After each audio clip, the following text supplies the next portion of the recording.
Welcome, welcome, welcome. It is Body Design University Personal Trainer Talk with Mr. Doug Blake and Corey Ritter. It is Wednesday, 2:00.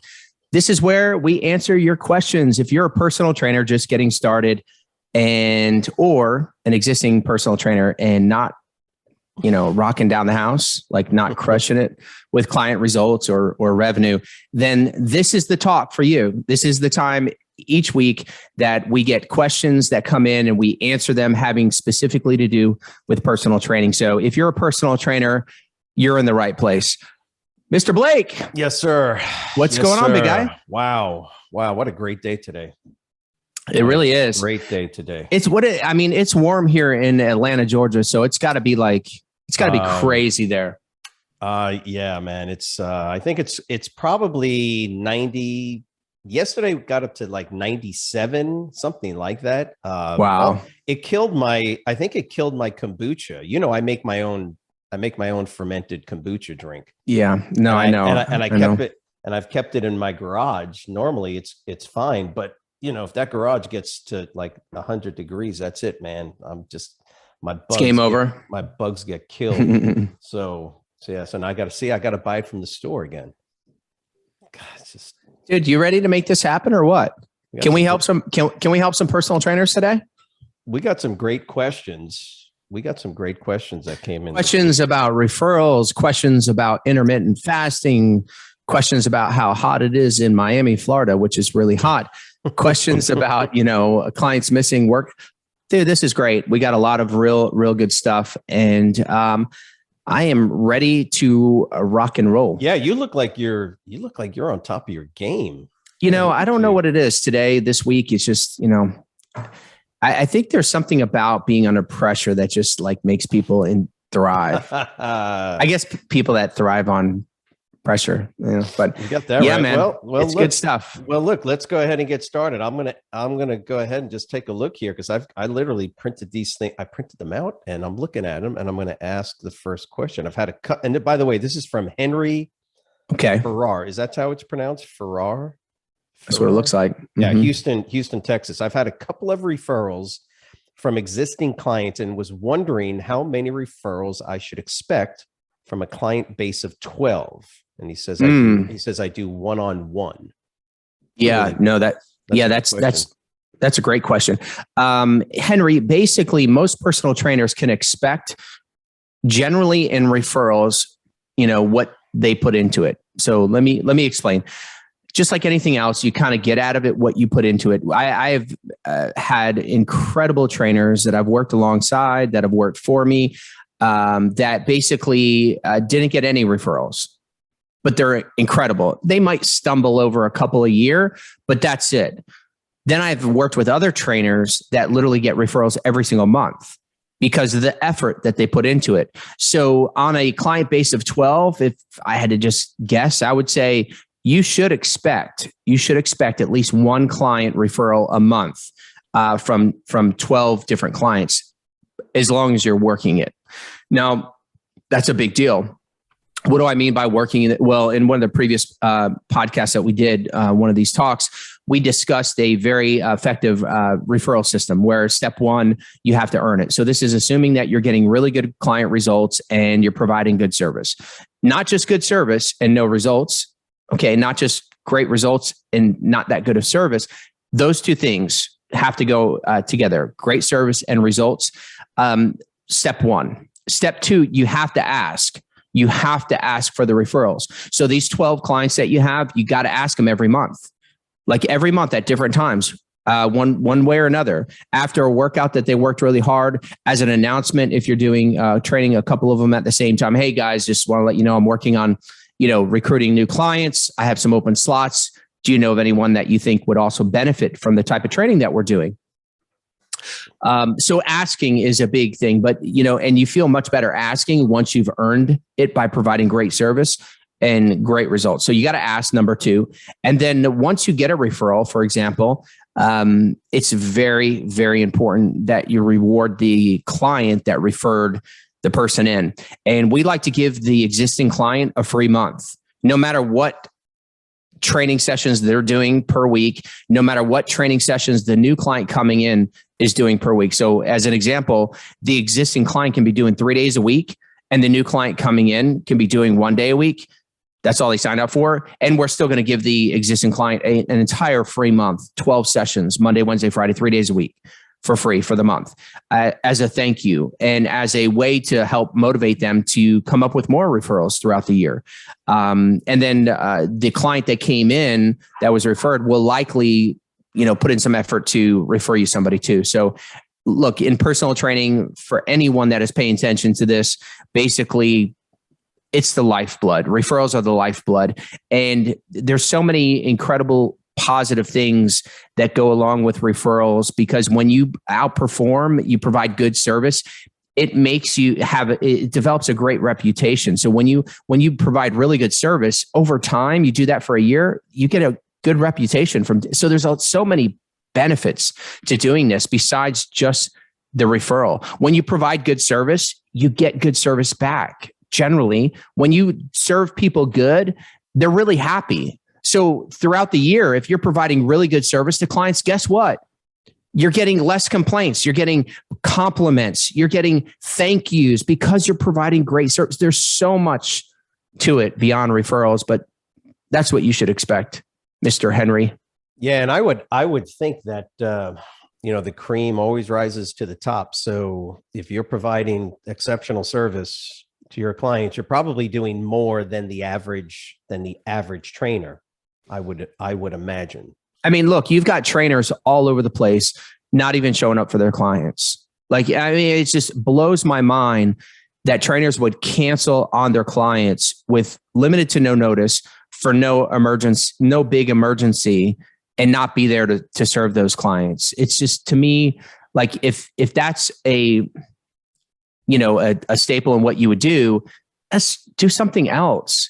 There's something else that's better for you. But being a personal trainer is not only committing that you're going to be there for the client when they're needing to and wanting to work out, not only committing to that, okay, but committing to the goals, the fitness goals that they share with you when they sign up with you, and doing everything you can to help them achieve the goals until they get there. Like, if you don't feel really good about doing that and being around for the long haul and working through the challenges with those clients to get there, like, the referrals those are not coming. But if you can do those two things, and hearing that excites you, like being committed for the clients, being there for them, and making sure that if you're training clients and they're not getting results, that's not okay.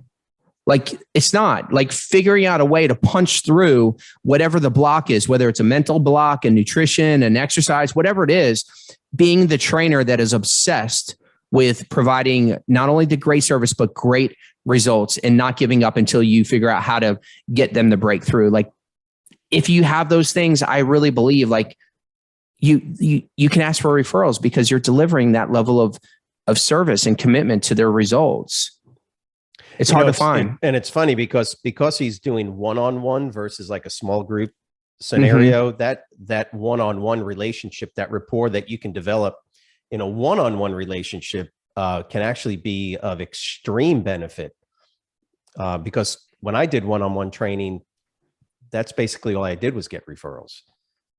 It was just, that's basically how I got clients. I mean, it just wasn't really, I wasn't really interested in having to spend any money to market. And then, of course, like you said, as you develop that higher level of service, guess who the go-to trainer is?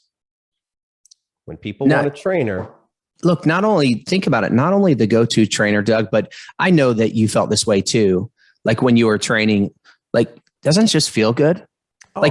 For example, when we hold the live course and we put in so much effort to show up for them and give them everything we got, and we get done with the day, although we're not training anymore, we're still training. We're just training trainers. But I think about that same thing when I used to do it for personal training. I would show up in the morning at 4:30. I'd be there for the client. I'd be prepared. I'd be excited. So when they walk through the door, what do they get from us? And it's still the same thing they get today. They get music playing.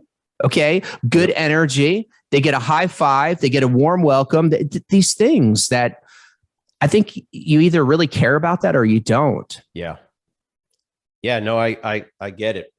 And the sense of satisfaction of, by the way, the sense of satisfaction of the workout, because man, it takes a lot of energy to train somebody. That's right. Do trainers, do folks getting into this industry understand that? I think some do, but some don't realize that without training a single person, without working out a single rep, just training people and training them properly at the end of your shift, at the end of your day, I don't care if you've got 4 clients or you've got 8 or whatever, at the end of your day, you should be. There's a sense of productivity. Exhausted. Sure.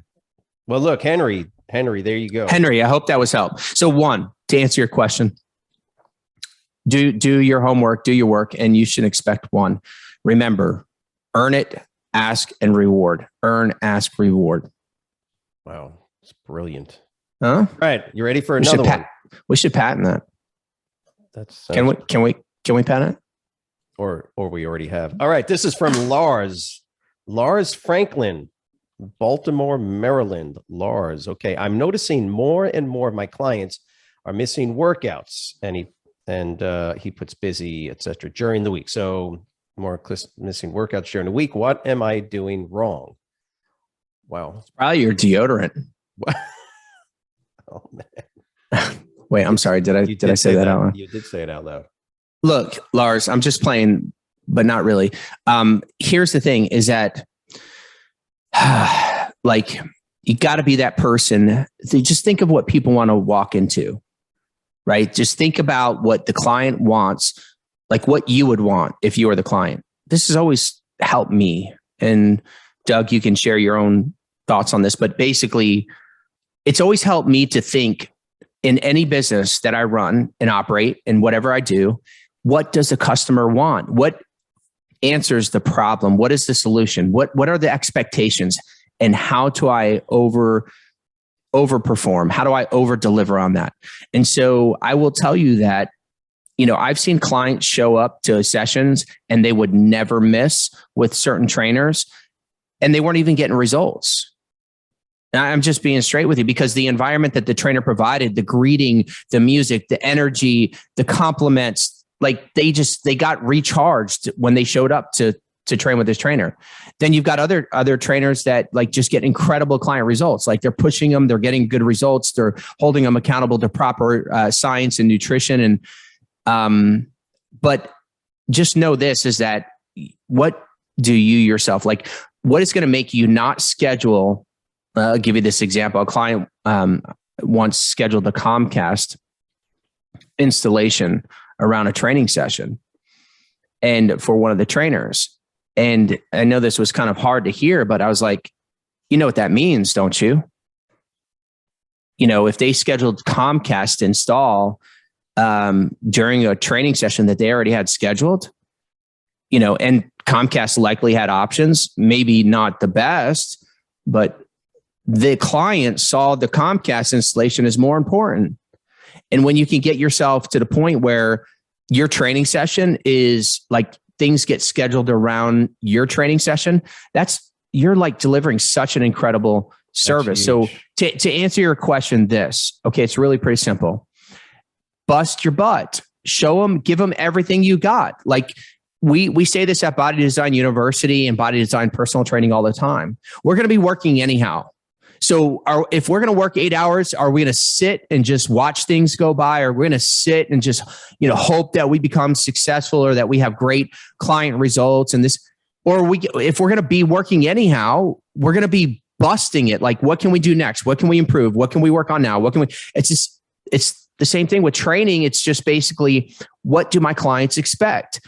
And how do I over deliver on that? So if they expect to walk through the door and a hello, hi, Steve, right? Or what if that's what they expected? When they come through the door, the music's playing really well and you give them a high five and you tell them like, I put together a very special workout for us today. I know that you're really going to enjoy this. Just all I'm going to ask is you give me everything you got. Is that fair? Say that to your next client and see the difference of them wanting to show up to workouts, deliver on that session and see if they if they don't keep coming back. Just provide the best service you can. If you want the clients to come in and you say you're noticing more and more clients are missing their workouts, it's either one or two things, my man. They're not getting results or they're not happy with the service. Service is experience.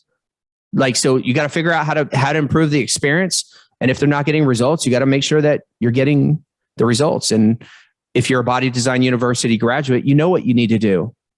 If you're not, then this is your invitation. Wow. Cool. That was well done.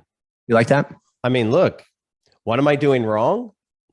You're not ensuring that the client values that 45 minutes an hour, whatever it is. I'm not saying that to you personally, but you haven't figured out, Lars, you haven't figured out how to make that hour 45, whatever it is you're training. You haven't figured out how to make that hour of time that valuable to the client to where they simply can't miss. That's the deal. What are some walk away things that Lars can, I mean, some basics. I mean, and this is just, make sure that you're setting up mini goals. The clients have got to have something that they're working towards. Do you even know what the client's goals are?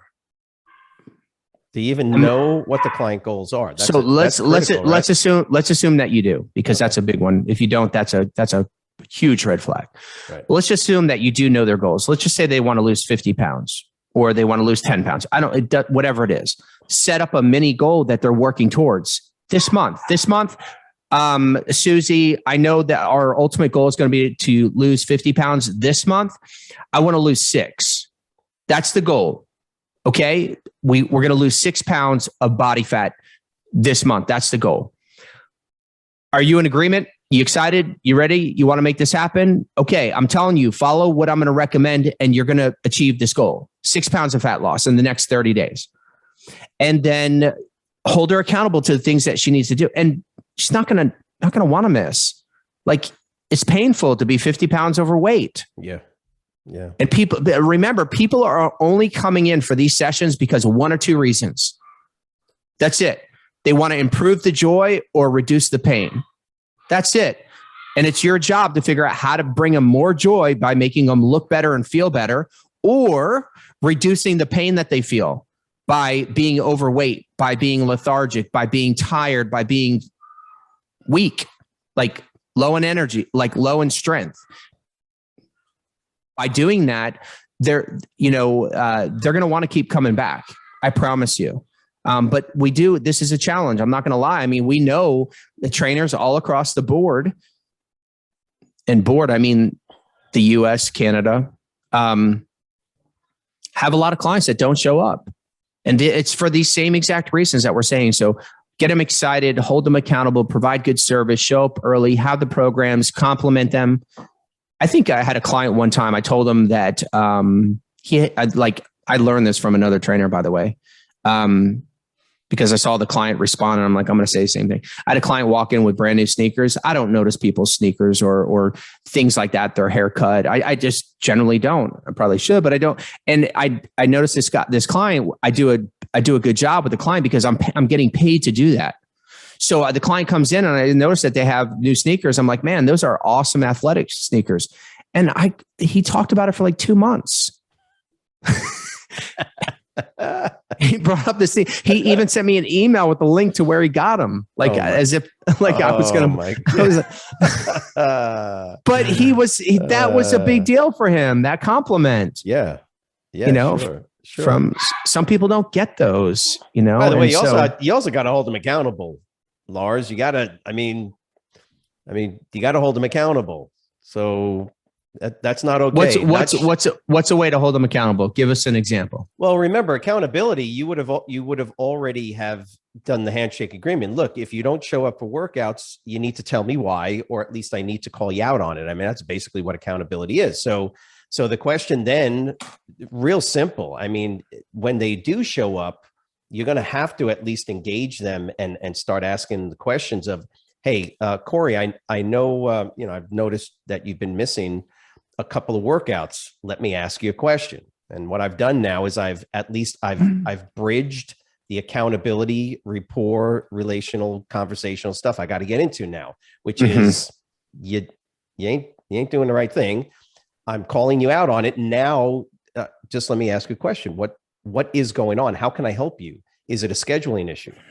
Yeah. You tell me what the issue is, because you missing workouts, you not maintaining nutrition, you not doing these things that we agreed on. That's why one of the reasons you're paying me is to hold you accountable. I need to know what the reason is for that, and then how I can help you. Yeah, that's right.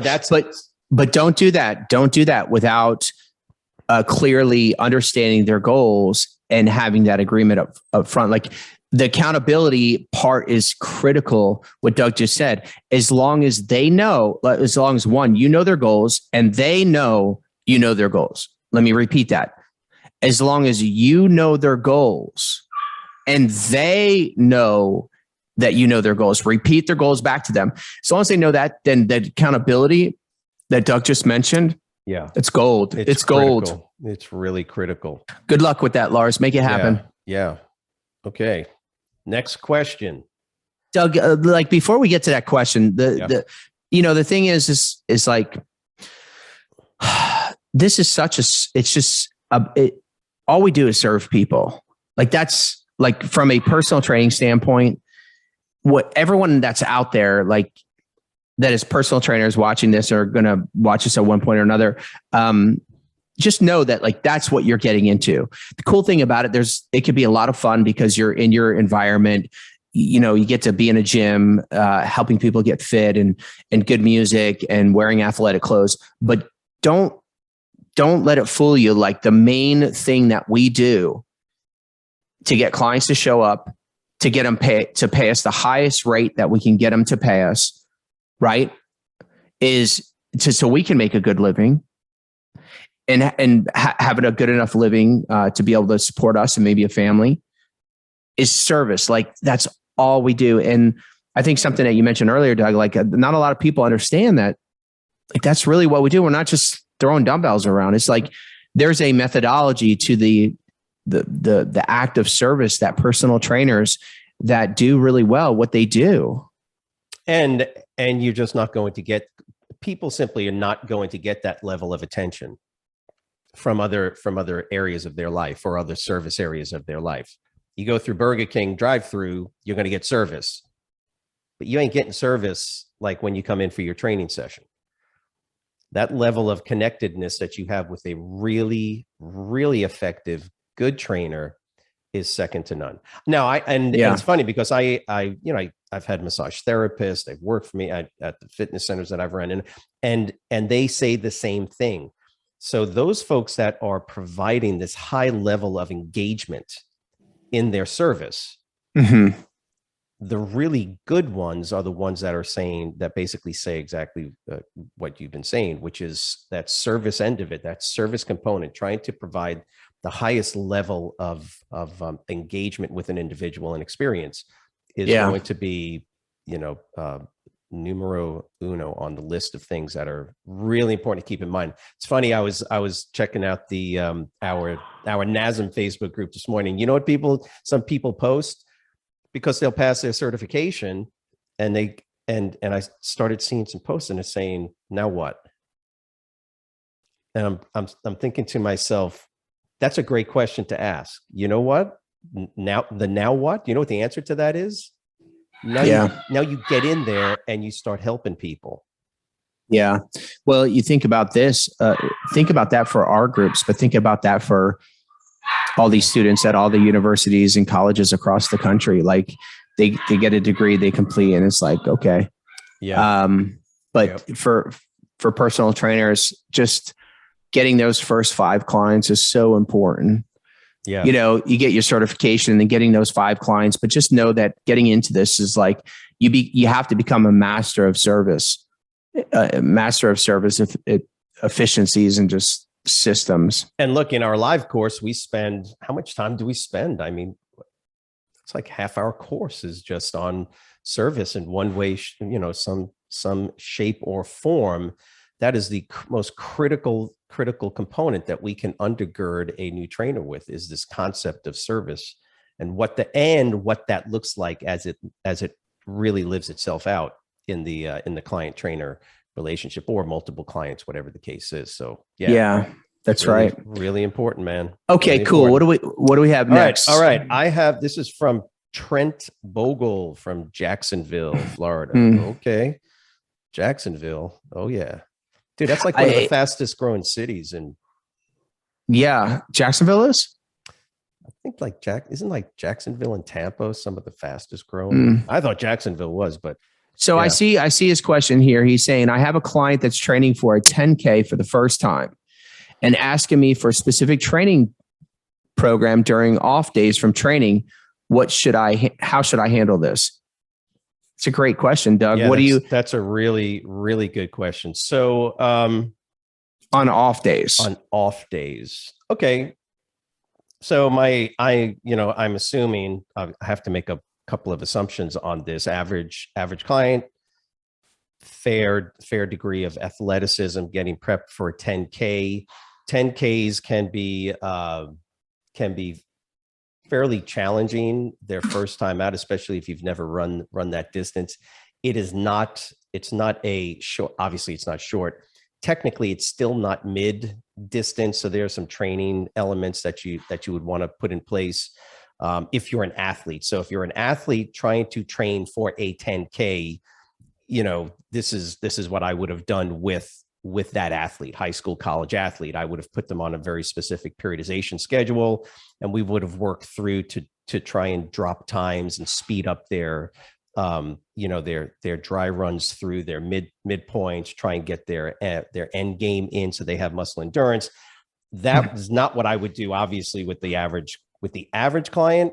On the off days, generally, depending on how much time you have, or you can ask them, your goal is to get the distance down.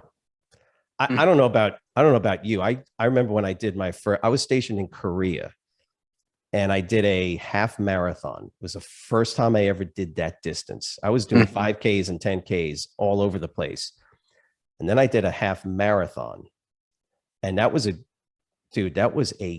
game changer. And the half over the 10K.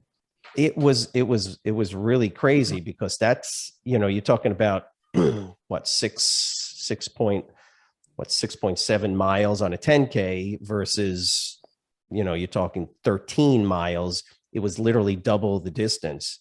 But the point is the way I trained for that was because I'd never done it before, and I was obviously in good shape, but I'd never done it before. So the name of the game for this individual, Trent, generally with clients that have never done those distances, is on their off days, their goal is to just get more time under their belt, and then ultimately to finish that distance. So let me explain. If it's April and they're going to do it, whatever, 2 months, 3 months out, their goal through April, May, and June is to, however they have to do it, doesn't matter how fast they're doing it, is to get the distance. In other words, you want to complete the 10K in as few workouts as possible. So I get out there, I can run 2 miles, right? The goal on the next workout, again, a lot of assumptions here. They're eating well, they get enough rest, they're recovering, is to get a little bit more mileage in. And ultimately at a 10K, because that's sort of mid distance type of deal, your goal is to simply get the distance in. Once you can complete 10 kilometers. So let me break this down. You've got a client that's doing 3 days a week or 2 days a week of weight training with you, right? So on the other 2 days, basically, or 3 days, whatever it is, on the off days, basically hit the street, do the time, scale it up, start wherever you are right now. But before the event happens, But there's another part of this, and this because you've done this 1,000 times. If you've done it once with clients, because you've had lots of clients that have said, "Hey, Corey, I want to do a 5K. What the hell? You've got me motivated, right?" And what did you do? You actually then you modified the workout, right? You start giving them more endurance components, muscular endurance training, and you work them them pretty hard on their cardio. So you can actually make some minor modifications to the training time they have with you to help them actually, buttress the need for increased cardiorespiratory fitness, even during the workout. But on the other days, it's like, look, you got to get your feet on the pavement if you're running a 10K. And hey, quit blocking my access to share my screen. I want to share the screen with the folks. Dude, today. Hang on a second. I can do that. Give me some access. I want to show them something. Just a little plug for. Let me know. Do I have access now? Okay, you cool. have access. Check this out. This is. I don't know if anyone's aware of this, but unless it's changed for many, many years. You know what this is? If you're going to get a client ready for a race, this is called the Peachtree Road Race. And for those that are in Atlanta, everyone knows about this, but it is the largest 10K in the world. So think of all the 10Ks that go on all over the world. Peachtree Road Race is the largest. It's right here in Atlanta, Georgia. It is really, really pretty cool. So if you're thinking about getting somebody, and 10K is a good distance for somebody that's doing personal training. It really is. It's not over the top. It's not too short. However, it doesn't stop. How many people were? Hold on. It doesn't stop there, dude. Are you ready? Yeah. Guess who that is? Oh, that's a client that literally he wanted to do the Peachtree Road Race. And this was a big deal for him. It was a really big deal. I can spend the rest of the talk just talking about why he wanted to do this and family and friends and everything. But the bottom line is that, yeah, that was a client that literally wanted us to help him get ready for his, the Peachtree Road Race that he had never done. That is so cool. And it's really cool. I don't hold me to this, but I think, well, let me look at this. Peachtree Road Race. How many? Where do they run that, by the way? They run it in Buckhead. Let's see what this says. How many people? 60,000. Think about that, dude. That's like a rock concert. I was just going to say that's like a stadium, isn't it? It's like a moving stadium, and it's so cool because they have these little stops along the way. They have the water, they've got the little tents, they got music going, they got people. It's a really cool thing. I did it a few times, and I had fun with it. And I don't like just running, but that was a really fun event. So yes, clients will help you, but the bottom line, 60,000. Look, it is, again, don't hold me to this, but it was at one time, if not still, the largest road race, the largest 10K in the world. And by the way, I've always encouraged clients to do stuff like that. In fact, I was talking to Gabby, I think it was either this morning or yesterday, and we were kind of talking about competition. She dances and stuff. So yeah, one of the goals when it comes to you're really moving forward is to just do a competition, just do it, because accomplishing that it builds your self-efficacy in a way that nothing else will. That's why I did that half marathon. I don't like to run. I ain't doing half marathon. I'm not doing. But right. I said, you know what? I'm going to do it. And having done it, then all of a sudden everything else becomes easy. But getting clients, it was brutal. And they're cool. and they're fun. So Trent, I had fun. I don't like running either, but I did it and I had fun with it, and my clients have. So that's great though that you have a client that wants to do a 10K for sure. So real simple answer is they got to get their sneakers on the pavement, and they've got to work towards completing the distance. That is one of the main things that we do with folks that are simply trying to accomplish a first time event. 10K, remember that's about between 6 and 7 miles. 5Ks are, 5Ks pretty much most folks can jump in and after a couple of training sessions actually complete the distance. Even if they're walking at the end. Yeah. 10Ks are a little bit little bit more challenging because they're going to require a little bit more training time to simply complete the distance of the 6.5 miles or so. And I'll tell you, if you live in a town where it has a popular road race like this, like we have in Atlanta, even if it's small, it doesn't have to be like the world's largest, just like if they have a popular 5K, that is a great event because I've taken my entire client base and got them motivated about doing a 5K. And then, taking 15, 20 of the clients, we would talk about doing it. They'd be doing, and we'd take them and we'd do it as a community event. And it was Great idea. it was a really good response. And I will tell you that, that connecting some of those members, I do remember some members connecting and ended up becoming, running buddies. My tip, along with Doug's, for preparing somebody for a 10K is interval training while you're ramping them up. And what I mean by that is really simple, is that I recommend a run walk. So I would literally have them run really fast for a minute, like literally faster than the jog of what they would do the 10K. Just do a run and then walk slow for 2 minutes, run, walk, and then get the distance. And then maybe stagger straight runs. So maybe one day on their off day, have them interval, and then another day have them go, steady, and then interval and then steady. I found in the clients that I've prepared for both marathons and halves and 10Ks that they really enjoyed that. And that's the feedback that I got. So we hope that helps. Trent, let us know how your client does. Yeah. Yep. That's it. Okay, what do we got next? This is from Jill McPherson, who's from Tulsa, Oklahoma. She says, are there specific liabilities or insurance issues I need to know about when opening my own training studio? Yeah. Specific liabilities, insurance issues.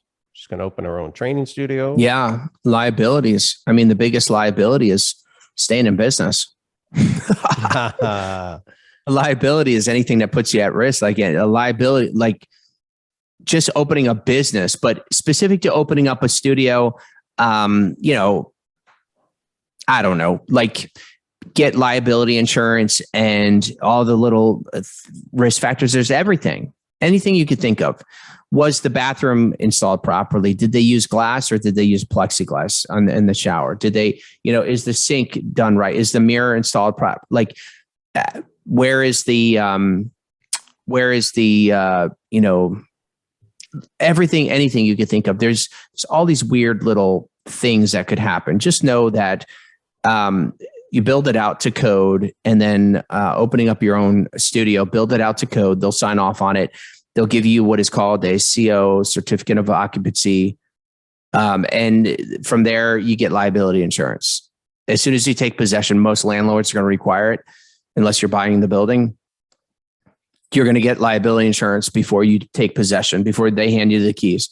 And then that liability insurance covers you. So don't sweat all that stuff. As long as you have insurance issues. For a small studio, liability insurance is different than for an independent personal trainer. So the companies don't sell independent personal training insurance to small studio owners unless you're the only trainer training in the studio. If that's the case, then you can buy an independent personal training liability insurance policy. Otherwise, you have to buy a commercial policy. Because you will likely have people working under you. And so if they're going to ask you the question, independent trainers, they'll ask the question, do you own a studio or do you operate a studio? Do you have any trainer that works with you or under you? Or do you have any employees?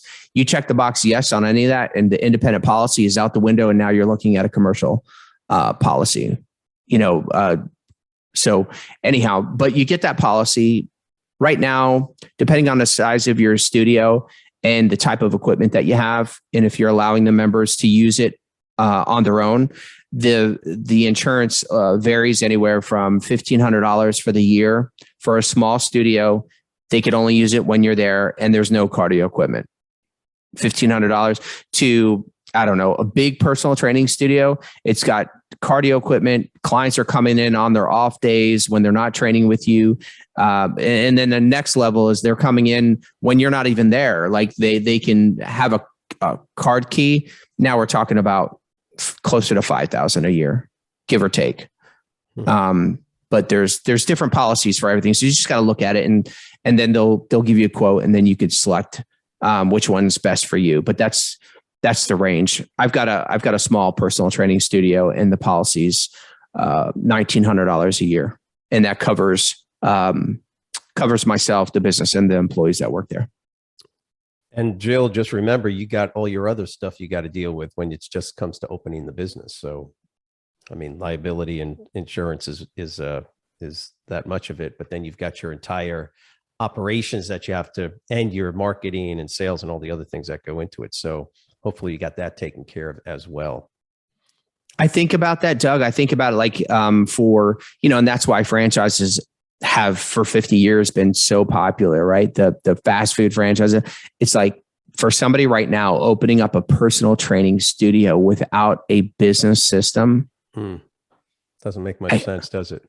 I can't imagine, honestly. And even thinking about what we've gone through to develop a studio that just works and that is profitable and provides good service, it's not easy. And to recreate all of that. So I would say, Susie, depending on the level of performance that you in the business that you want, look, if you want to do a $15,000 a month personal training business, no big deal. But if you're wanting to do 30 to 50 or above in revenue with multiple trainers, you just got to have a really good system. Or for those folks, I would recommend buying a system or buying a system or a franchise, because it could take you 5 to 10 years to perfect a really good business system. I was thinking about starting my own training business and using the card file again. Would that be a good idea? No, dude. Look, sometimes keeping it simple, you'd be amazed. I mean, we make things so complex. Could you imagine, dude? Did you just snort? I did. Dude, I was just thinking, my God. I was thinking, dude, you can't be doing that on our live recorded podcast. Some people were listening to this going, wait a minute, I use a card file. What's going on? What's the problem? Man, I walked into a gym. Me and you did. Remember that? A couple of years ago, maybe three years ago, we walked into a gym and they had a card system, and we were like, are you serious? Like, you have a card system. Yeah, so that's what I used. So for those of you that don't know, like, that's just simply index cards with the client's name. They sign off on the sessions each time. I mean, it is unbelievable. But look, I'm not going to knock it. There's some businesses that are still in business using that. That's true. Like the Dewey Decimal. Why? Isn't that what it's called? Why would you go there? I mean, the Dewey Decimal System's been in operation since like 1830 something, or I don't know. Well, no, what are those things? If it works, again? It works. What do they call them again? Libraries? When was the last time you set foot into a brick and mortar library? Exactly. Yeah, exactly. That's right. Dude, don't do that. I'm just saying. Don't do that, man. What's the next question? This is all you, man. This is about you. Okay. Can you give me the lowdown on L-Glutamine? Does it work? I mean, come on, look at me and Doug. Does it work? I mean, what do you look at us? Okay. Doug, L-Glutamine from Doug Graham here in Georgia. He needs to great question. If he's in Atlanta, he needs to swing by and have a talk with you about L-Glutamine. L-Glutamine. Yeah, we'll do some blood work while he's here. How come we keep getting questions on supplements? What's up with that? I thought because the marketing everyone wants an edge. And look, by the way, I would say from a performance standpoint, of all, you're going to waste a ton of money on supplements. How many students do we get that come into the live course, for instance, and we start on the supplement stuff, and we look and we ask how much they're spending on supplements, right? And they're like, it's wild. And they're like pulling out. Now it's look, wild. There are some supplements that actually, and remember the check boxes. Okay, it doesn't matter if L-Glutamine quote works. I don't even know what that means. What is that supposed to mean? You want to pull up some L-Glutamine products? I'm looking I'm looking at it right now. I'm like, okay, so yeah, I'm not going to answer your Doug. I'm not answering your question yet. I'm not. I'm going to tell you. You got to get your check boxes. Don't take L-Glutamine. Don't take anything other than like a multivitamin and some whey protein. Don't be doing any of that other stuff. And definitely don't tell your clients to take it until you mark off all the check boxes. And what do we mean? Never recommend your clients to take it unless if you want to try it and you're a weightlifter and you train a lot. Yeah, the research is pretty clear that of all supplements out there, L-Glutamine is probably one of the better ones that have some efficacy. This guy takes L-Glutamine. Oh boy. Oh my goodness. What? Don't be a hater. I'm just saying he does. He's taking L-Glutamine. Yeah. I mean, you don't get that big without taking L-Glutamine, man. Well, why would you put the one where the guy died of a heart attack? I mean, that's what you put on there. L-Glutamine, my man. Does it work? I don't know. Thanks for the visual. It's an amino acid. It's an amino acid. I can tell you that. Right. Have I used it? Of course I've used it. Corey's used it. Oh yeah. And if you're my brother was a huge fan. I don't know why. And if you're an athlete, in any athlete, by the way, oh yeah, I'm putting you on some of these supplements. Why? Because I know that you've checked recovery boxes, because that's going to be one of its main functions is to help with anti-catabolism and anabolic recovery. So hey, it says here that the top 10 bodybuilders in the world take L-Glutamine, so it must be. I bet they do. So anyhow, can we move on from that? That's a good one. All right, Doug, I hope that's helpful. Does it work? It does. But look, the other thing you should always hear us say is don't consider L-Glutamine or any of these other supplements unless everything is dialed in with your macros and your calories. I'm just telling you, like, L-Glutamine is not going to do you any good if all the other things are not dialed in. Not to mention, like, your training volume. Did you look up the prices for L-Glutamine? Did you look up the prices? Dude, I did, but it couldn't have been right because it was like $5 for a bottle of it. And like, it's all... It's all over the place. Look, we're moving on. Does it work? Yes. Okay. But do we recommend it? What's a good credit card processing company? Oh my gosh. Jeez. Okay. Is this really? Oh my gosh. I only do. Okay. So wow. I only do cash or check payments right now. Any help would be appreciated. Look, Stripe is the company that we've gone with. And I literally just jinxed us a couple of weeks ago when we had another question, because we've been using First Data, which is one of the largest processors in the country, and they were bought by Fiserv, and we've been having no issues whatsoever. And it turns out that our account, was being charged unauthorized by these arbitration fees. So if somebody would file a dispute, we would respond. And look, we've got customers all over the U.S. And so for whatever reason, sometimes somebody, instead of making a payment, they want to just dispute it. And we would respond and say, well, here's the agreement that they had committed to. And as soon as we did that, they triggered a arbitration fee of $500. So it could have been a $20 payment, $50 payment. Long story short, literally true story, over $12,000 in these ridiculous fees. So that made it easy for us to find the best and do homework. We already knew this, and Stripe has been Really great for a lot of people for a long time. And ironically, we had set up Stripe accounts a while back and just not fully moved over. We moved over. And so Stripe is the one that we recommend. We had used First Data for 10 years straight. But just know that when you move over too, because they don't have a history of doing business with you, even if whether you do small business or big business, they could put your funds, your initial processing on hold for 7 to 30 days. And for some small businesses, that is, holding somebody's credit card processing for 30 days, is 7 days for some is, we've got a customer right now, a trainer that we're helping, and he's got to wait. He's got to wait because basically he wants to switch over, but being able to have his funds on hold for a short period of time he's not able to do it.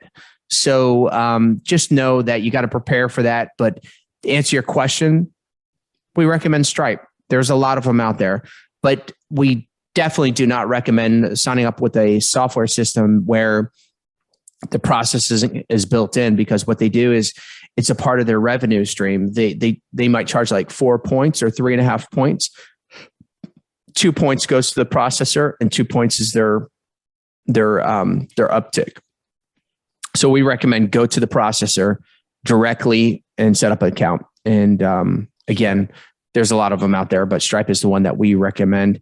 And there's a lot of, like, we're using it now and we see a lot of good benefit. Like there's some things that the other just didn't have. So yeah, like it. Once we get fully on board, it'll be great. And I like that he's doing cash or check right now. How is that? Like, yeah. How? I told you when I took over this one facility that I ran, everything was checks. Everything was checks. And I'm like, what century are we in? Yeah. Somebody asked me for a check the other day and I was like, you're like, what? No, seriously. Like I have not had a checkbook for over 10 years. I haven't had a checkbook. Like I haven't had a checkbook in over 10 years. Everything can be sent electronically. And if it can't, and it's absolutely required, then I would go to the bank and get a cashier's check. And that happens maybe twice a year, if that. Usually if it's some kind of real estate deal or something like that, a bigger transaction. But other than that, Cash App, Venmo, all these things, checkbook, but not for personal training, by the way. Personal training, you need an operating system. By the way, this would be a good time for you if you don't have a processor, if you don't have an operating system, and you need something really good to run your business. BodyDesignOS.com. Don't you have it right there to pull up and show everybody? Is your new best friend. Let's see here. Body Design. I'll bring this up. I mean, heck, you threw it out there. You might as well look, we had a waiting list, and we are now onboarding new users. This is incredible. It's something that we've been working on, and it's our operating system that we've used to run businesses successfully for a long time. But you can check it out. Go check out how it works. Really pretty cool. The pricing, the way it works is pretty straightforward. We've got 2 editions. One is a pro, that's for the independent personal trainer. And the other one is for personal training studios, clubs, facilities. $195 a month. It includes everything. All these things that you see here, really pretty cool. And then the club is $395 and then $25 per trainer that works in the club. And there's a lot of other services. But if you want more information and you want to see what it's all about and get a little demo, really cool. Just go here and submit, choose your plan, get started, fill it out, and you can get more information about it. But wow, that was a shameless plug. Great job. Hey, and I'm biased completely. All right, so we got time. Come on, get another one. We got time for one more. Okay, so what do we got here? Is fasting safe? Is fasting safe? I have a client that wants to try intermittent fasting. Fasting and intermittent fasting may not be the same, but Lori McDonald from Indianapolis, Indiana asks, is fasting safe? I hope so, because I feel like I'm fasting right now. When was the last time you ate? Seriously, I'm way beyond my 2.5 hours. Last meal I had, well, besides the snack that I had before the talk, was 3 hours. So first of all, define what you mean by fasting, which is a time, right? That's a time function. So technically you're always fasting after you stop eating before your next meal. You basically fasted, right? You sleep every night for 7, 6, 8 hours. You fasted that entire time. So fasting means you're not eating, but we know that that is not the colloquial usage of the term fasting. Fasting is generally explained or understood to be a frame, a time frame that goes beyond the normal, right? Breakfast, lunch, and dinner.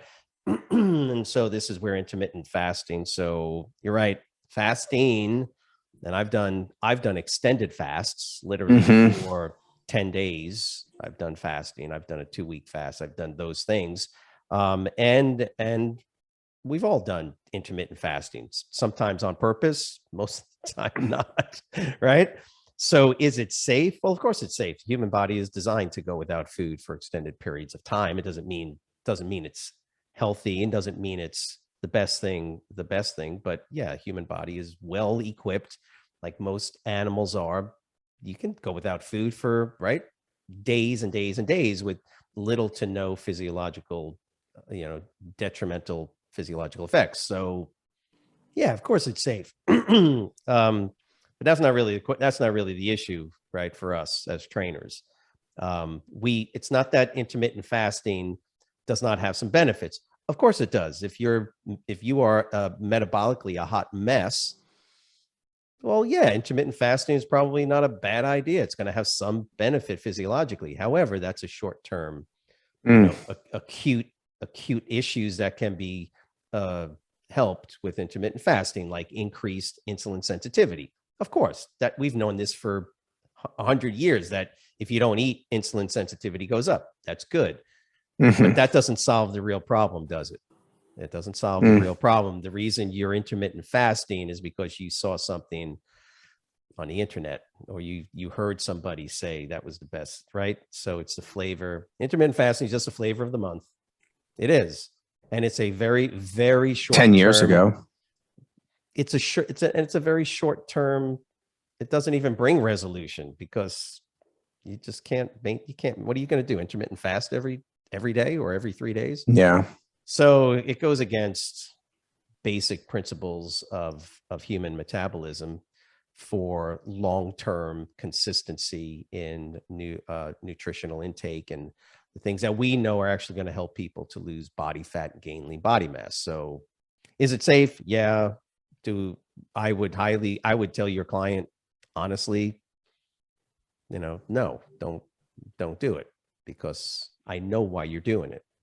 Because you think it's going to help you lose body fat, and you're going to, right? That's going to be the cure, right? That's going to be the cure, just like the grapefruit diet was the cure, right? Well, and they're talking about for a client too, and that's like, no, that's just thinking way too much. By the way, like, when am I going to have my next meal? Am I going to fast on this one? No, just no. Clients do best by eating frequently. They just do. I'm just telling you, like, oh, this one client's going to stand out and say, well, this worked for me. Well, great. Okay, good. By and large, from majority of the clients that get good results and don't have eating disorders, okay, and are healthy in the way that they approach food, consistency is key. And our job is to set clients on the right direction. So I would not even entertain a conversation with a client about intermittent fasting. And why?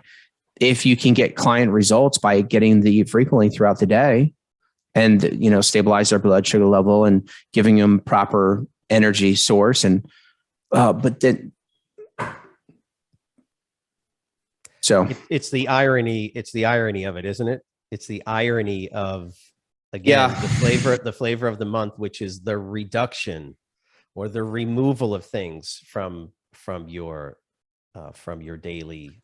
Every 2 to 2.5 hours. Okay.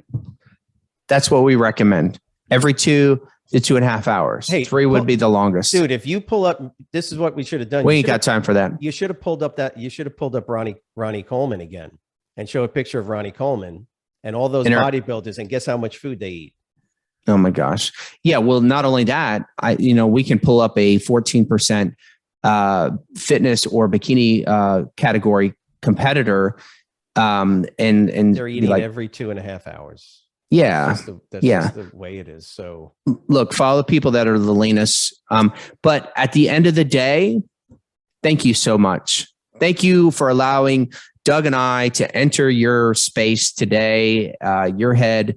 Thank you for paying attention to this. I hope that you got some value out of some of these questions that we got from personal trainers around the country. Don't forget, if you do have a question, you can email it, info@bodydesignu.com. You could join us on the live too. We'd love to have you, but thank you so much for being a part of this. Remember, every Wednesday, no matter what and we get all kinds of random questions. We just never know what to expect, but there's always something that a trainer can walk away from or with, hopefully that brings value. We appreciate it once again. Doug, any words of wisdom for them? No, go out and just provide great service to your clients. And don't get caught into all that other flavor of the month stuff like intermittent fasting. And look, we want your comments. We want your feedback. Comment below on anything that we talked about. Any questions, just comment below. If you do have a question, comment below. If you were watching this video on Facebook, like our page. If you're on YouTube, subscribe, hit the bell. They say, I don't even know what that means anymore. And basically be here every Wednesday. Thank you so much for tuning in, guys. Ciao.